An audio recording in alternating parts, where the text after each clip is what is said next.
I can remember watching like Scott Jurek, and he was like introducing all the people, all the competitors who got a chance of winning it, and he said his age, and he was the same age as me. We were the same age, and I just looked at him, this man who'd won all these, and he looked youthful, he looked slim, and I just looked at myself and just thought, what have I done? What have I done to myself? And I just looked at him and thought, yeah. I thought, well, if it can work for them, then it can work for me. And I just said, yeah, I'm gonna run 100 miles. And then it just clicked into my head like a lot of things do to me. I just thought, I'm going to do 100 miles. I'm going to do it in a year. Hello and welcome to another episode of the Running Tales podcast, where we tell the extraordinary stories of everyday runners. My name's Craig Lewis, and this week's guest is Richard Wilcox. Now, regular listeners to the Running Tales podcast will remember Richard's episode with Ben Davis when the pair of them took on a 100-mile canal race. And they spoke in depth about the anatomy of that race and what it takes to complete it. I'd really recommend people go back, have a little listen to that episode as well. But on today's episode, I spoke to Richard about his own story, and it's a pretty remarkable one. He went from a self-proclaimed 18-stone couch potato to running a 100-miler, all within 1 year. We talked about the mindset it takes to complete such a challenge and the power, for good and bad, of an addictive personality. But I started off my conversation with Richard by asking him whether he'd always been into running. I have run before, obviously at school, and then I did amateur boxing from the age of 12 all the way through into my army career, and obviously I was in the army as well, so they made me run. Back then I didn't really like it. It was something that they made you do, and obviously being fit's part of that sort of life. So yeah, when I left the army, I didn't really do much exercise or fitness. I think I'd spent so much time boxing that I think it just put me off, and I just thought, I just want to be normal. And I became sedentary for most of my adult life after I came out of the army. So it was, I just put on a load of weight, and that's how I came back in. Well, that's when I running in a way, just like yes. So if I go. So if I go like from there, like, yeah, so running was something that I did. I didn't really like, something that was just to keep fit. It wasn't a passion or anything like that. And then obviously from my adult life, I got big. I got really, really big. So I'm only a small man. I'm only like 5'4", and the heaviest I got up to just before I started running was 18 stone. Right.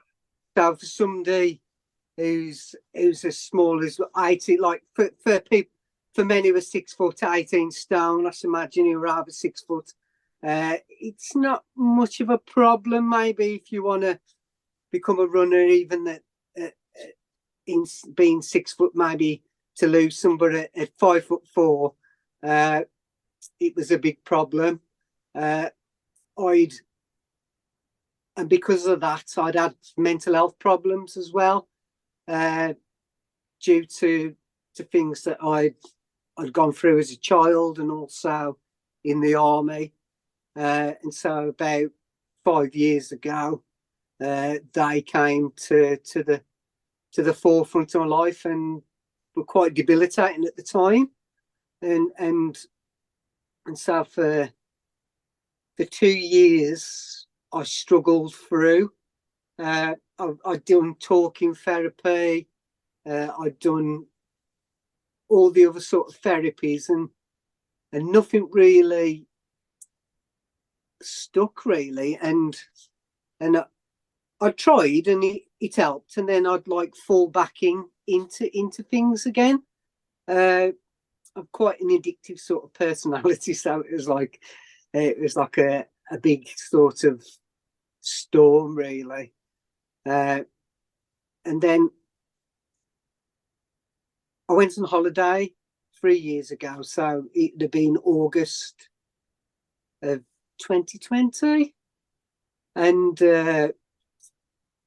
we had a brilliant holiday until the last couple of nights, and I really lost. And my wife basically gave me an ultimatum, said, you need to sort yourself out. We can't go on like this, not fair on my children. So I came back from that holiday thinking, is my marriage over? What's going to happen? And I just thought I needed to take a different approach. And so I thought, yeah, I'm going to lose weight. I'll feel better about myself. Start going to the gym and all that sort of stuff. The thing is, though, I'd tried this like lots and lots of times before, and it just didn't work. I can remember about 10 years ago, I lost a lot of weight, not as much as I lost this time around. I lost a lot of weight, but then I put it straight back on again. And I was doing running and gym, and it just went straight back on again. And so I got this cycle of eating and obviously trying to lose weight, and then putting it back on this sort of yo-yo dieting that most of our first world countries deal with now. Yeah. And so, but I just thought to myself, yeah, I'm just going to try. So when I got back off holiday, which is the middle of August, I started to look at different diets, and I really looked at like the paleo sort of diet, and it really stuck out to me and really it was just cutting out all the bad stuff and adding things on that were good. And so I started that, and I saw a bit of breakthrough, and it was in the September that I was really big. I was 18 stone, and so I just started walking, and I was going to go to the gym. And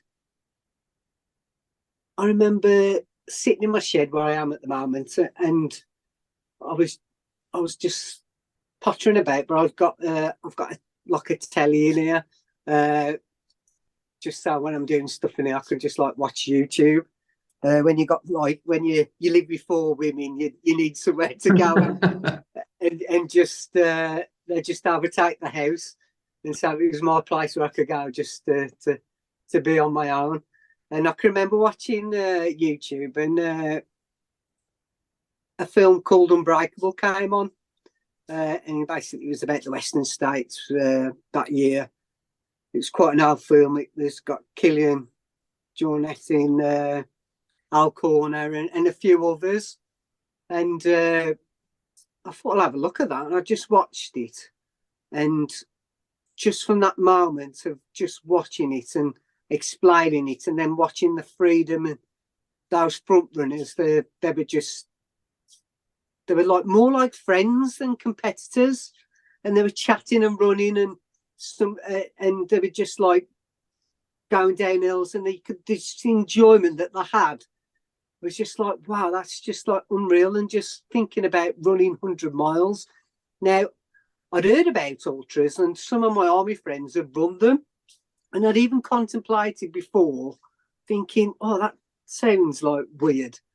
Could I do that? And I was like, no, I couldn't. But so I'd heard of ultras, but when I watched that documentary on YouTube, it just changed me. I just thought, yes, I want to do this. Yeah, I mean, that's sorry to interrupt. That's just sounds like such a huge step from where you were. You've got debilitating mental health problems. You've ballooned to 18 stone. You've never really liked running in the past. I mean, that must be one hell of a documentary to make you think that's what I want to do. It was just the freedom of them. It it was just because most of it was about who was going to win that year, because up until then it was the most competitive year that they'd had. That there was like 5 people who could win it, whereas before then Scott Jurek had just dominated, and obviously when he fell off, and I can remember watching like Scott Jurek, and he was like introducing all the competitors who got a chance of winning it, and he said his age, and he was the same age as me. We were the same age, and I just looked at him, this man who'd won all these, and he looked youthful, he looked slim, and I just looked at myself and just thought, what have I done? What have I done to myself? And I just looked at him and thought, yeah. I thought, well, if it can work for them, then it can work for me. And I just said, yeah, I'm gonna run 100 miles. And then it just clicked into my head, like a lot of things do to me. I just thought, I'm going to do 100 miles. I'm going to do it in a year. And then that just stuck then. But like, when I told people, most of my family just laughed at me, and just thought you've just got no chance. But my wife, who knows me the best, looked at me and thought, you're going to do this, and I went, yeah, because she knows I'm an all or nothing type of guy. Yeah. I'm not gonna do a couch to 5K and be happy with I'm just gonna go all in.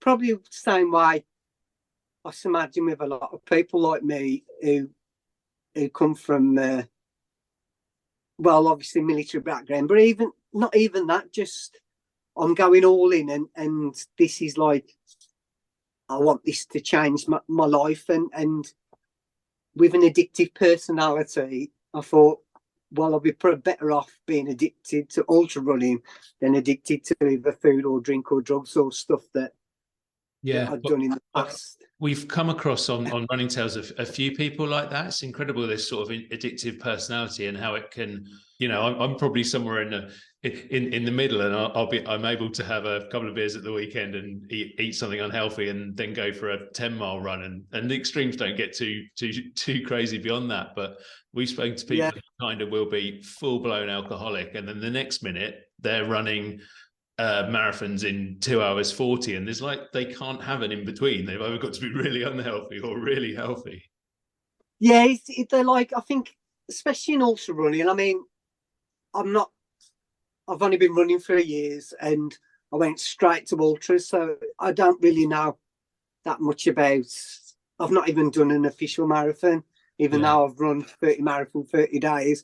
I've never done an official marathon yet, so there's a lot that I probably need to go and do. But yeah, I call myself, and there's a lot of people like us, the trauma people who come from that sort of brokenness and choose ultras, and it really resonates with them. I think we're like a small part, but like highly influential within the sport itself. And so that started, and like September, and I was like, I knew nothing really, so I just started walking and just started looking at things what I need to do, and I come on really well. I think it took me about 2 months before I was like starting to run. Because I left it that long, it's just like, but the weight came off rapidly. I mean, within 6 months, I'd lost like 9 stone. Wow! So it had gone. The transformation was there, and I was starting to put in long runs. I was just getting further and further. I mean, I just thought I'll start walking, and walked, and then I started to run. And each week I put a mile on.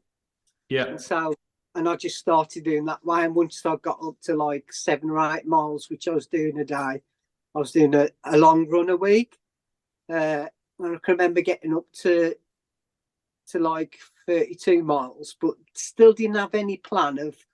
I knew I wanted to run 100 miles, but up until this time, I'd just been doing it myself, and I'd not engaged with any running people from any community or anything. And it's probably around when I started getting into Strava, and started liking other people and following them, and just started, because a lot of people on Strava put their club, don't they, or whatever running group they are, the initials of it like after, and I was just asking people what's this, what's that after your name, and like a few people said, oh, this is such and such, and then I started to engage more with runners, and then started going with some running groups, and started going, and then met other runners who were ultra runners, and then I started to learn more about the sport then, and an online group like Facebook groups. I can remember the first time I went on the GB Ultras group, and I wasn't sure if I was going to do a race or do my own run, or I'd had this thing of running on the A5. I'd been to Wales quite a lot, and I can remember stopping on this. Well, this is before I was ever a runner, and just thought, wouldn't it be lovely to run this lovely stretch of straight road? And so I got that into my head. And until I did a long run on there, I realised how dangerous it was with all the trucks, with all the lorries and all the traffic. And I just thought, yeah, I think I'm going to knock this on the head. And then out of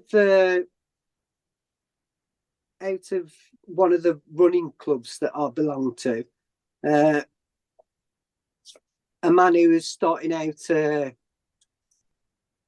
think he got this app that he was producing, and he was, I think he was in partnership with Sports Shoes, and he just said, I love your story, I'll sponsor you a race and I'll put you on the thing. And so I went, oh, okay then. And he says, just look for a 100-mile race, tell me which one you want to do, and I'll pay for it. And I was like, oh, okay then. I'd never even thought about racing, never even looked on it. And so I just started looking, and I just knew that I needed something hard to do.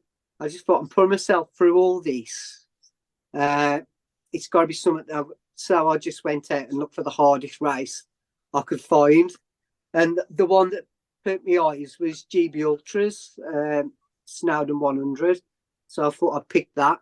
That was like 7 months into my journey. And I was like, yeah, that's the one that I'm going to pick.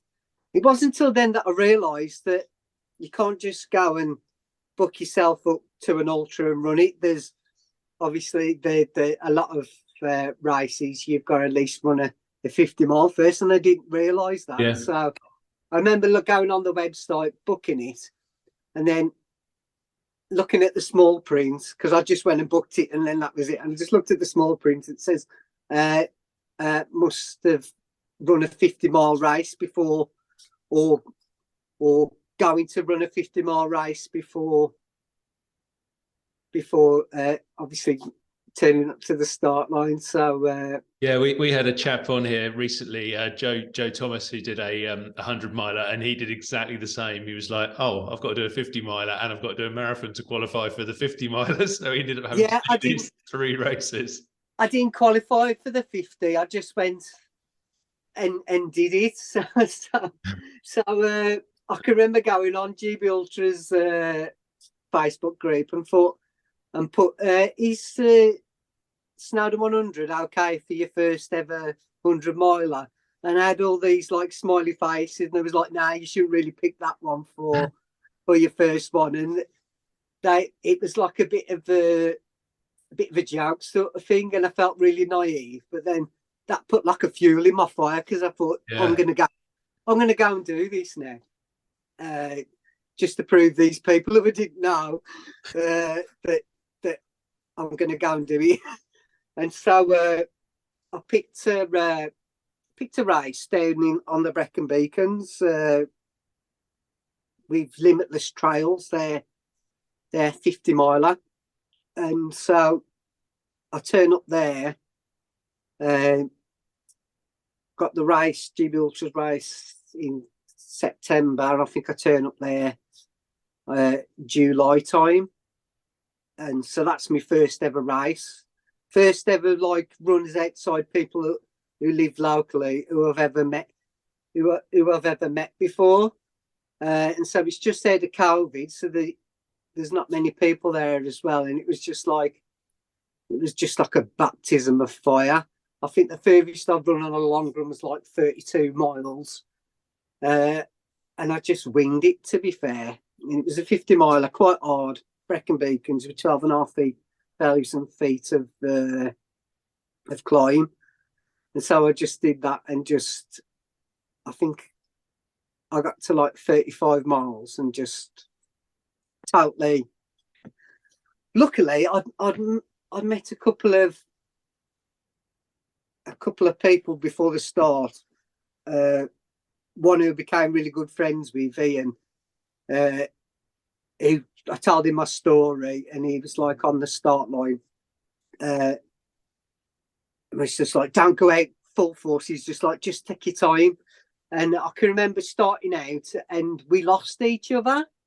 And then we found each other because he veered off and I'd veered off, and then because we were lost, we just bumped into each other.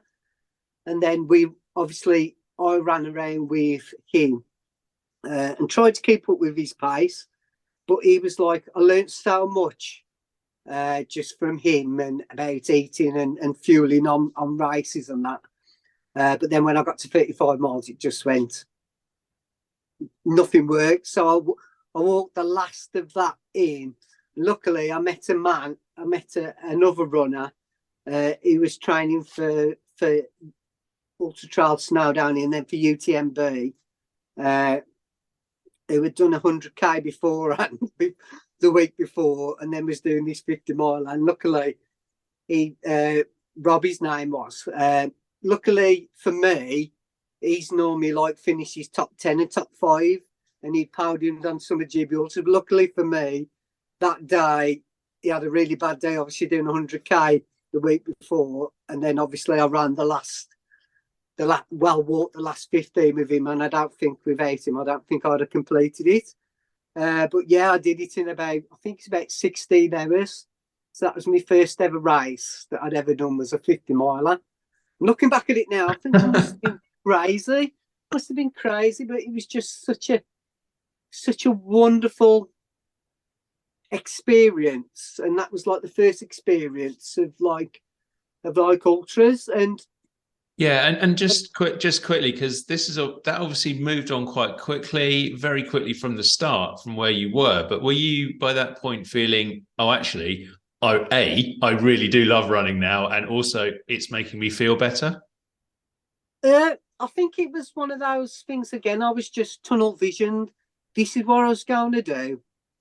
I'm going to do it, and so I think for that year, it just totally took over my life.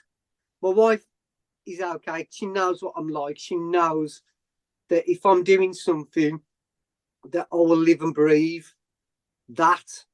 And I did really. Lived and breathed running, training, reading about things, about make sure you got all the kit and all that. And so I did, lived and breathed. And that was my goal to do. But I think it was that race that I fell in love with, really, with running ultras and the ultras community. You just turn up. There's no big pomp or ceremony. You lucky really, like, especially on the 100 milers, if like you get 35 to 40 people on the start line. So I just thought, yeah, this is great. At that point, I was still struggling with mental health and being in a big crowd for like a marathon, like something like the London Marathon. I was just like, no. But they're really low key, you know, he just did. And I just thought, yeah, it was great. The people, everybody, when I was starting to struggle, there was people. I remember the I think the first lady, or was it second lady, who caught up with me. I could see her in the distance, like getting closer and closer. And she was like, are you okay? I was like, yeah, I'm fine. I said, I'm just done. She says, I'll stop you if I want. I was like, no. And I just thought she was second lady and she was willing to stop with me, to get me to the checkpoint. And I was just like, people in races don't really should do that, but they was willing to, like, and I just thought this is a different sort of race and a different sort of people. The mindset was totally different. And I just thought, yeah, this is what I found, and this is what I loved. And I just loved everything about the community and about the running and finding out why other people run as well. And I think as that was at the time that I'd met Ben and a few other people, and it's like you just like, yeah, these are your people. And so we started running together with a group, and then you meet like people who you just click with, and it's just like, yeah, these are my kind of people. And so yeah, that experience, that 50 miler, was just something that the spark was there anyway, but it was like, yeah, I want to do these races, I want to experience. And so I did that race, and then a couple of months later I hit the 100, and that was just I wasn't prepared at all. I thought I was reasonably fit. I thought, yeah, if I can do the 50, I can do the 100. And I just wasn't prepared for that. I think I'd done hard things in the army, but I think that was the hardest thing I'd ever done. And it was just, I can remember doing it, looking back and just thinking, how did I get through? How did I get through it? And I think it was just like, I think it was the luck of people who I was with, and the determination of, I'd spent the whole of a year wanting to do it, and so there was only myself would get me through. But luckily, the start of the race was just like, I remember getting that sort of imposter syndrome. I got a little bit on the 50, but turning up to there, and there was more people, obviously, because you got, like, I didn't realise at that time that you've got 50 milers and 100 miles who basically run near enough at the same time. I think the 100 miler started 30 minutes before the 50 miler, and so there was a lot more people there in the start.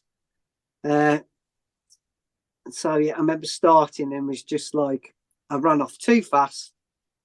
I think I'd eaten something the day before that I'd not really eaten before, and I think it was either that what I ate or the nerves. Just, I can remember getting to the first checkpoint and was just going into the toilet, and I was sick. Basically, it was just coming from both ends, and I think it was more nerves than anything else. But I remember leaving that checkpoint in the toilet and thinking, I'm not going to be able to complete this, because I was just. And so for the first 50 miles, I was just done. I was just drawn. I was just so nervous, and then I can remember, like, being so hard on myself because I'd done all this training and put some, and now I was just all these doubts that I'm not gonna complete it, and I'm not gonna go back home. I'm gonna be this big failure and have all these thoughts. I remember going up Snowdon, up the pig track, and I was that slow going up there. I can remember this little old lady with a stick and this backpack, and I was just like holding on to my sticks with my head down. And I remember tapping me on the back and was like, "Keep going, you're doing great." And I started, and she just skipped up, and I thought, even an old lady who's just on a walks faster than I am. And so I was just like, but I remember getting off back down from there, and then starting going up the glidders, and then my stomach started to get better. And I remember getting into one of the checkpoints, and I don't know who this bloke was to this day. I told him what was going on, and he just said, "Get 2 bags of crisps." He said, "I know you can't eat and you've been sick and it's all," he said, "but crush these crisps as small as you can." He says, "Just filter them in, get a bottle of water and wash them down." And he says, "Do that at every checkpoint, or when you get some more crisps, do that." And I remember doing that. And then when I got to like 50 miles, my stomach was okay again. It was like as if I'd just crunched those crisps down, and they were so small that I could keep them down. It was like as if, and I can remember doing that, and I started doing that and getting better. I remember doing the 50 miles, and got there, and it was like, I think 11:30 at night. And I remember going off, and through the night, this chap who I ran the rest of the 50 miles it was like he was going to wait for me at the checkpoint 5, but I was a bit longer. I wanted to change all my clothes, and I put my warm stuff on, and I'd taken a bit long, so he'd gone off. And he went the wrong way about 5 miles in, and even though I'd wrecked this place like loads of times, I'd just like wrecked it. I'd gone up for weeks and weeks and weeks on Saturdays and on Fridays and stuff, and wrecked it. And I can remember he went the wrong way and I went the wrong way. And if I'd have gone the wrong way, and or vice versa, we wouldn't have met. And we spent the rest of the race together, and I learned so much from him. We was just like, I would eat and get, obviously having all this energy, I'd want to run and start. And I can remember telling me, saying, like when we was like at 70 miles, he's like, "You're not going to run now for such a period of time." He says, "Our bodies are done." He says, "What we need to do is eat and then run, and then walk more than what you're running." So you're not like going through this high and low. And I'd never really gone through that before, those sort of highs and lows, obviously, through your body. And it was like, it was like really hard. And like, I was starting to hallucinate as well in the middle of the day, because obviously I'd not gone through the night before being awake, like only since I was in the army that I did that. And so it was like the first night without no sleep, and going into the second night and being just so tired. And I was hallucinating like that, like even in the middle of the day, I was like really tired. And I was hallucinating even in the middle of the day, seeing things that weren't there. And I was just like, this is just crazy. How do people deal with it? And I can remember just thinking to myself, we was going up to to do the last mountain, and I can remember it was still light by then. And I just remember going up, and it was dusk, so it was still a bit light, and I just remember looking back from this caravan site where we come through, and I just thought to myself, look at what you're doing. I says, like, a year ago, you wouldn't have thought that you could do something like this, and I was in the middle of doing it, and I was just like, just the emotions. I mean, you're on a roller coaster anyway, but just those emotions were just unbelievable. And I was just like, I've just got to complete this. I've just got to complete it. And I can remember as we were starting to do another mountain section, and I thought there was drones in the sky, and the chap who I was with, I just was like, can you see them drones? And he was like, I don't think they're drones, but he said, and then you looked and went, yeah, they are. And then it was like as if there was buzzing away, and there was like lights from them. And I was like, yeah, they're weird. I said, there's quite a few drones. And then I realised that they were actually stars, and they weren't moving. I was moving. Yeah. And I just thought to myself, I was just laughing. I said, look, I was like, they're just the stars. And it was like, I just knew by then that I was just done, but I just needed to carry on. So it was going into the second night, and we was doing the last mountain section. I remember being up Malsibod, and we got stuck up there because we was both that gone that we couldn't navigate ourselves down. So we rung the race director up, and some of the people, and just said, look, we can't get off there, and they helped us up. Unbeknown to us, the race director, Wayne, was on his way up as soon as he knew to come and find us. And I can remember I was a bit further up and was trying to find this path, and I can remember there was a little old woman and a little man that was attacking this runner that was with me, and I just kept saying to him, there's somebody behind you, there's an old woman behind you trying to attack. And he was turning around saying, there's nobody there, and I was just like, this is unbelievable. And I remember getting to the last 10 miles after we come down from there, and then he started really hallucinating, and he started to pull away from me for a bit, and I don't know, I just got to the road section, and I just think everything just started. I started to relax before I shouldn't, and I could see him about 50. He was about between 20 and 50 meters in front of me, and I could hear him talking, and he was a Liverpoolian, and then he's like this Scouse accent, and he just like run across to the other side of the road, and just like talking to trees, and then coming back. I was like, what you doing? And he just says, they won't let me in the shop to buy anything.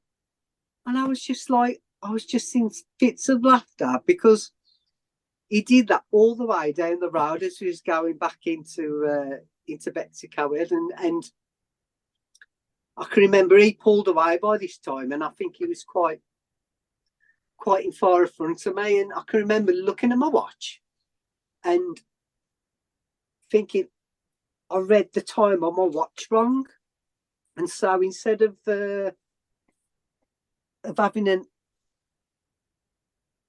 having like 2 hours left, I thought I'd only got an hour left to do 2 miles.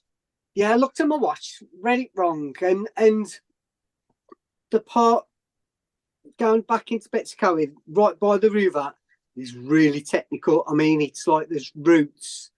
There's rocks, there's roots. It's easy to get lost. It is quite technical. Even though it's flat, it's Snowdonia, so there's rocks, big tree roots. It's still... and I thought, at the rate I'm going, I thought I'm not gonna get in on time. And I think something just clicked in, and I don't know, the adrenaline took over, and I just went for it. And I can remember as I come into Betticoat itself, after I'd done that really technical bit, and I can remember looking down at my watch and realising that I'd got all this time, and but I'm glad that I did it. Actually, I'd got all this time to do it on. After Ian, who I'd done my first race with, was watching me. I mean, this is like at what's like 4 o'clock in the morning. He stayed up all night and was watching me. He said, my last 2 miles, he said, even though I'd not slept in over 48 hours, was totally done. He said I did like 9-minute miles on the last 2 miles, because I thought I was like, I was gonna not get in on time, but actually, by the time I'd finished, I'd got 55 minutes to play with. But the chap who I ran with, he waited for me at the end, and we went over together. And he said, I thought you was right behind me. He said, so I just took off. And I just said to him, that you was trying to get in the shop anyway with your friends and stuff. So, but yeah, so I can remember running in, and it was like on the big green at Betticoat, and I remember running in and us finishing together, and it was like 5 o'clock on a Monday morning. I remember running past big men who were just looking at me like as if, what are you doing at 5 o'clock on a Monday morning? And I can remember finishing, and all that effort I put in for that year, and there was 3 people there who watched me come out of the line. One was myself, the other one was my fellow competitor, and one of the race, I think it was the assistant race director. So all that work I put in for this big ultimate race that changed my life, and to see me finish, there was one person there, and I just thought to myself, I wouldn't have wanted it any other way, because it was like as if that was my race, and it was, I didn't do it for people's accolades. I did it for myself, to change me. And I can remember just sitting down, and I was just gone. And I can remember just like the lady just helping me to my car. I just sat in the front seat. I got my jacket, I just put it on my steering wheel and just fell asleep. And it was like 5:30, 5:45 in the morning. I can remember waking up at 1 o'clock in the afternoon, and I was just done. I went and got a big ice cream, got back and slept until the night.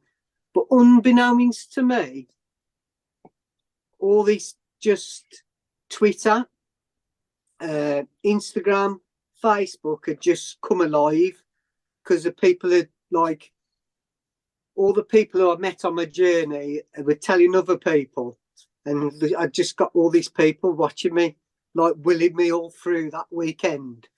I can remember my eldest daughter just showing me after, like, these were all the people who were following you, and it was just like, it was just unbelievable. Like, I didn't switch my phone on until like I was on my way home, and it was just like my phone was just going mental with, and I'd gone from like having like 50 followers to like hundreds of followers, like in the middle, like just been doing that race. And I just remember just getting home And just for ages, it was just like, just felt surreal after then. And it's a big come down as well. I didn't realise though, post race blues, like especially, I don't know, because I've only done like ultras and like 10Ks and stuff like that. I've not done like a marathon or anything, but I imagine it's probably the same. But like the post race blues, especially on something so big, it's like really bad. That was the week after. It was quite hard, to be fair, because I was like, what do I do now? I'd had this focus for the year and literally changed my life and got this new community and people around me. It was just like surreal. Was there ever any worry that with that done and this kind of post race blues that you might sort of just go, oh well, that's it, I'm going to go back to not deliberately, but I could slip back to where I was before? Yeah, and shall I tell you, probably I don't think nobody else clicked on to it apart from Ben. And Ben's, remember him saying to one of the other runners who he used to run with, Dwayne, and said, he's either going to be one of these who doesn't run and we're not going to see him again, or this is going to be him and he's just going to start doing more. And so I think he was aware that there's a chance that it might. And yeah, I think there's so many emotions are tied to it. Even when you're doing them and even after them, like this, it's a big come down, isn't it? You know, It's like going on holiday, isn't it? Having an amazing holiday, and then coming back to Albrighton, it's raining and you've had this brilliant time. So I said, man, it was like to that. But then it wasn't long before I was on to other stuff as well. So I think it was 2 months after November, I was on to the next thing that I did. And this come around just by chance. I thought, I can remember going on Facebook and for combat stress. And obviously I wanted to do a bit of charity and put a bit back in and help, like obviously other ex-veterans who were struggling. I just thought, I saw one of their like advertised charity things was to do, was it 26 miles in the month or 30, like to do a marathon in the month, I think it was. And I can remember looking at that, I was like, no, that's not. And then I just had this thought of doing a marathon every day for a month. And so this was like in October, and it was only just after the back of doing that. And so I, unprepared for it, I just said, I'm doing this. It wasn't until a day before that I realised how many miles I'll be doing in the month. I'm doing 26 miles a day. And then I was getting cold feet, but I'd already put it out on Facebook by then. I'd already got a charity page set up and people were donating money. And so I was like, well, I'm going to have to do it now. And so I did that for the month. So I'd only been running 14 months. So I decided to do 30 marathons in 30 days. And then that was hard. That was like 2 weeks into it. Everything was just horrible. It was like the first 10 miles of every day of that run for like, it was just like horrible. It was just pain, really pain. It was just, everything was seized up. Couldn't get, once after I'd done like 10 miles, it would like loosen up and it would be like bearable, but it was hard. It was really hard.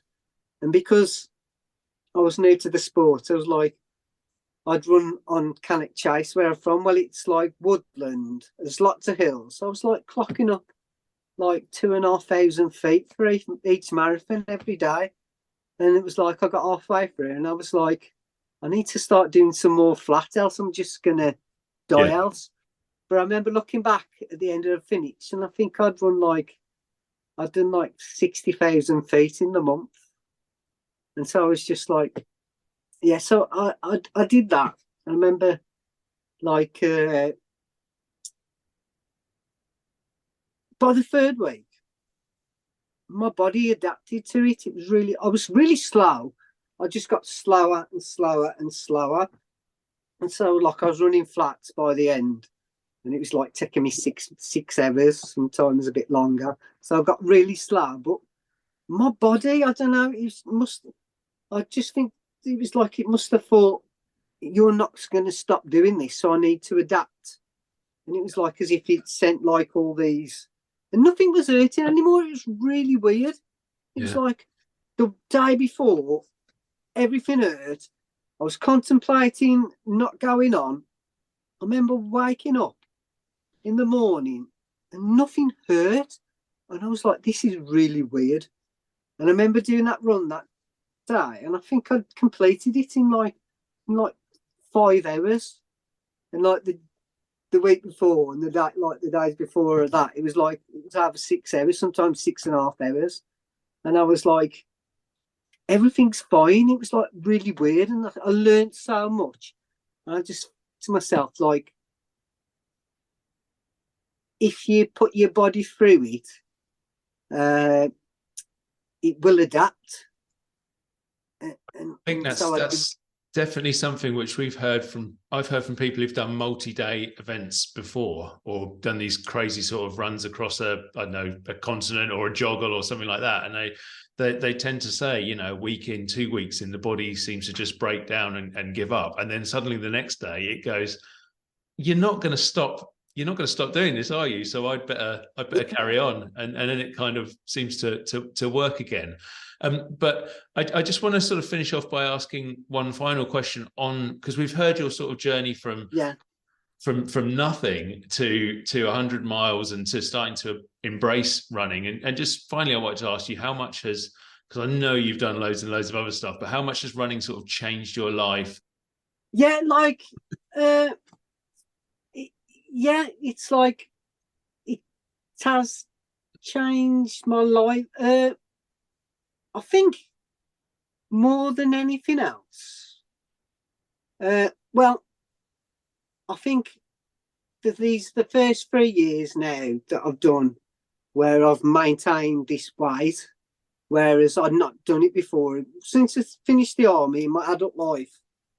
I don't think I'd done 3 years where I wasn't either big or really skinny because I lost and then put it back on again. And so, yeah, it changed my life. But more, I think I put this in Facebook before, that the people that I've met that have inspired me even more, and just being part of something like, I think, the community as well. Not the running community, because obviously everybody's in it for what they want, but it's like you go, either you run ultras or you go and volunteer at races, and you see the same people, and like they turn up for every race, and you get to know these people and why they're running for. And yeah, it's the community, I think, that changes you. And with a lot of it as well, because I think they're so hard to do, you do it together, and it's like as if there's that spirit of core that the only time I've ever experienced that was back in the army. I've only seen that when you do it with people, and so for me that desire to run. I mean, I've had a few ups and downs where I just felt like I didn't want to run anymore. But then I just think back of what I've done, and then like, yeah, this has changed you. You're still progressing on your journey. And so it's a hard one to put down, but I think it's just letting other people in to experience the journey with you. I'm not big on social media, and I'm not, but it's like I like small groups of people and doing things with them. It's like I've not really run a 50 miler or a 50k where I've tried to beat my time. I've done them with other people and we've done it together. And I think that's part of what I like to do is run with people and experience things together. And so that's my end. But then on the other hand as well, I want to do things on my own where I want to be out there.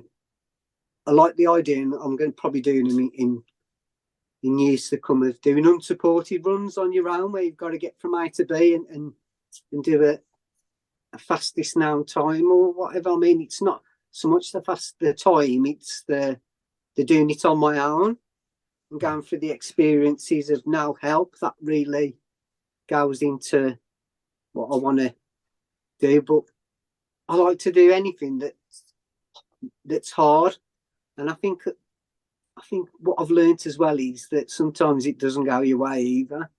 I think year two just did that for me, because I think I was on such a high, and I did, like I said, I did the marathon, then I did a backyard ultra where I did a sub 24 hour 100 miler, and then I went to do UTS, but then it got cancelled halfway through because of the weather.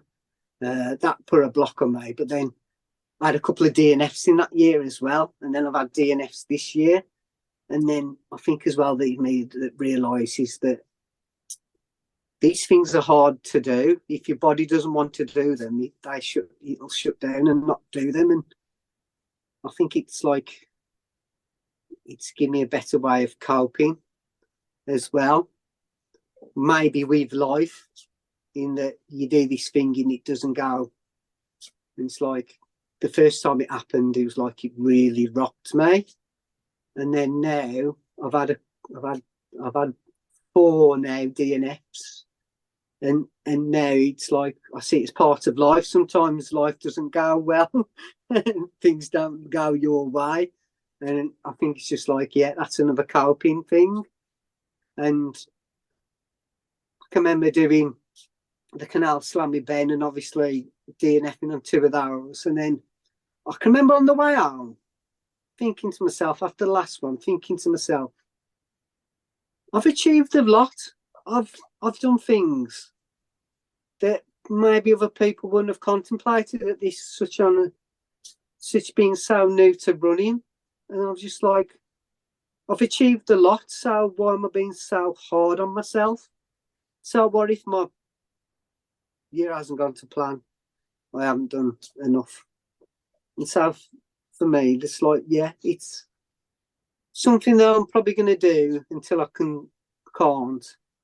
But I love all the aspects of running as well, crewing other people.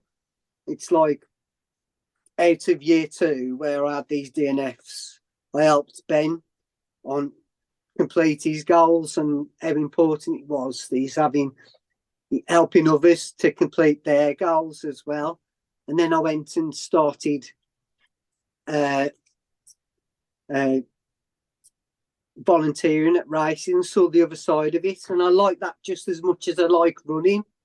And so I'm like, not only am I looking for races to, I'm always looking at races to go and volunteer at, because for me, that's part of it as well. I know it doesn't suit everybody. And it's like sitting in a car all weekend, driving to different places, waiting for runners. It's not everybody's cup of tea. But I like doing that as well. So that the sport for me is just like has grown, and maybe in other times there'll be at the end of the sport, maybe when I can't do these again, that there are other ways you can contribute to it. If you get my drift, it's like, this is whatever you want to do. I can remember finishing my marathons and being viewed on like on the news. And I just said to people, whatever your thing is, go and do it. You know, you don't have to be a crazy runner and do these things. But if it's something that, whatever gets you up on a weekend to do, go and do it. It doesn't matter what it is, if it's mountain biking or playing bowls or what, it doesn't matter. As long as it gets you out and gets you inspired to do something. Yeah, I think that's fantastic advice, and probably a really good place for us to leave things today. I love the idea of getting into the community and how important it is, and also like particularly struck by the whole thing of a DNF. That's not the finish. It's not the failure. It's just another step along the road. So Richard, thank you so much for sharing your thoughts for us and joining me today on the Running Tales podcast. Cheers, thank you. Thanks again to Richard Wilcox for joining me on the Running Tales podcast. I hope you enjoyed his story and our conversation as much as I did. If you enjoy the Running Tales podcast, please give us a rating and a review wherever you listen. It does help other people to find the podcast and to listen to incredible stories like Richard's. Thanks again for joining us today, and I look forward to seeing you again for another Running Tale.